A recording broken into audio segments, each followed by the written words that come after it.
नमस्कार मित्रांनो, आमच्या चॅनलवर नवीन असाल तर चॅनलला नक्की सबस्क्राईब करा, म्हणजे तुम्हाला मालिकेचे नवनवीन एपिसोड सर्वात अगोदर पाहायला मिळतील. तर वीण दोघातली तुटेना या मालिकेमध्ये काय घडलं.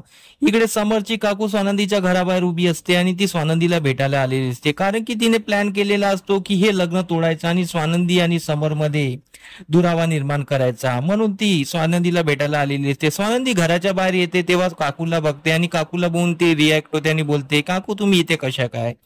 तर काकू बोलतायत, मी तुलाच भेटायला आली होती. तर स्वानंदी बोलते, मला ऑफिसला जायला वेळ झालेला आहे आणि माझी बस सुटलेली आहे. तर काकू बोलतायत की चल ना माझ्या गाडीत, मी तुला नेऊन सोडते. तर स्वानंदी बोलते, नको, मला ऑफर्ड फील होईल. तर काकू बोलते, काही ऑफर्ड फील होणार नाही, चल मी तुला सोडते आणि मला तुझ्यासोबत अधीराबद्दल थोडंसं बोलायचं आहे. तर मग स्वानंदी गाडीमध्ये बसते. तर इकडे मग स्वानंदी आणि काकूचं बोलणं सुरू होतं. तर काकू बोलता बोलता स्वानंदीला पैशाची गड्डी देते आणि बोलते की हे लग्न तू मोड, कारण की हे लग्न नको व्हायला. तर स्वानंदी चक्क नकार देते आणि बोलते, आम्ही पैशाचे भुकेले नाही आहोत, आम्हाला सेल्फ रिस्पेक्ट आहे आणि आम्ही पैशाला दबेल नाही आहोत.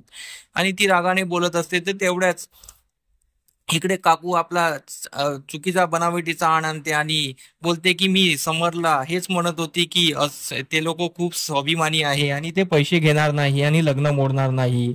समरलाच हे लग्न नको व्हायला म्हणून त्याने मला हे पैसे दिले आणि बोलले की तुम्ही स्वानंदीला जाऊन भेटा आणि हे पैशाची ऑफर द्या आणि हे लग्न मोडायला लावा. तर स्वानंदीच्या मनात समरविषयी अजून एक तीळ निर्माण होते, पण समरला याबद्दल काहीच माहित नसतं. हे काकूने सर्व स्वानंदीच्या मनात भरलेलं असतं आणि समरच्या समोर ती वेगळं बोलत असते आणि स्वानंदीच्या समोर वेगळं बोलत असते. त्यामुळे समर आणि स्वानंदीमध्ये एक तीळ निर्माण होते. तर तसंही समर आणि स्वानंदीमध्ये इकडे तीळ होतीच, पण आता त्यामध्ये अजून भर पडलेली आहे. तर इकडे घरी आल्यानंतर इकडे स्वानंदी समरला फोन करते आणि बोलते की तुम्ही असं कसं करू शकता, तुम्ही चक्क आम्हाला पैशाची ऑफर दिली आणि असं करायला सांगितलं. पण स्वानंदी समोर बोलायला जाते तर त्यावर समोर बोलतो की आम्ही काय चुकीचं केलं, आम्ही जे काय केलं बरोबरच आहे. तर स्वानंदी बोलते, तुम्ही चक्क पैसे दिले. तर समोर बोलतो, हो पैसे दिले मला माहिती आहे, पण का समरला काकूने काही वेगळं सांगितलेलं असतं.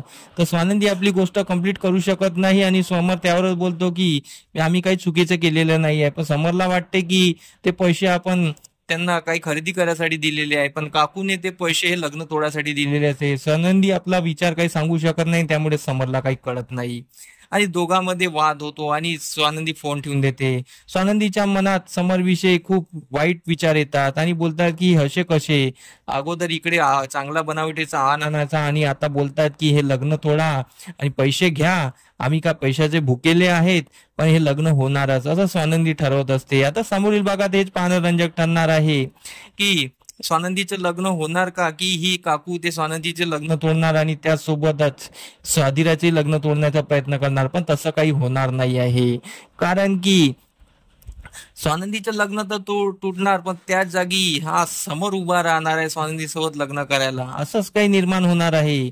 तुम्ही समोर बघत राहा, आम्ही तुम्हाला नवनवीन अपडेट देतो. आमचा एपिसोड कसा आवडला आम्हाला कमेंट करून नक्की सांगा. धन्यवाद.